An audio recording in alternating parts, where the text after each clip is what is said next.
नमस्कार शेतकरी मंडळी. तर आज आपण सकाळी शेतात आलोय आणि आपल्या मूग पिकाची पाहणी करताच आपल्याला त्याच्यामध्ये एक समस्या दिसून आली. मूग पिकात पांढरी माशीचा अटॅक झालाय. तर ही पानाच्या मागे बसून झाडातील रस शोषते आणि त्यामुळे झाडाचे पान पिवळे पडत असते. तर याच्यावर आपल्याला नियंत्रण करणे गरजेचे आहे.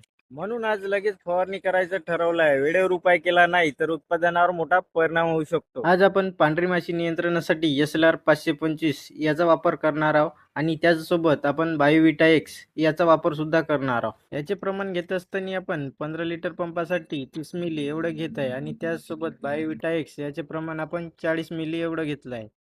फवारणीसाठी सकाळची वेळ चांगली असते कारण वारा कमी असते आणि परिणाम चांगले दिसून येते. फवारणी करत असताना पानाच्या खालच्या बाजूला औषध पोहोचलेच पाहिजे. नियमित निरीक्षण आणि वेळेवर उपाय केलाच पाहिजे. आजची फवारणी पूर्ण झाली. 7-8 दिवसांनी परिणाम दिसायला सुरुवात होतील ही अपेक्षा आहे. अशी समस्या तुमच्या शेतात असेल तर वेळ वाया घालवू नका. वेळेच उपाय करा. अशाच शेतातील रोजच्या कामासाठी मला फॉलो करा आणि कमेंट मध्ये सांगा तुमच्या मुंगाची अवस्था कशी आहे.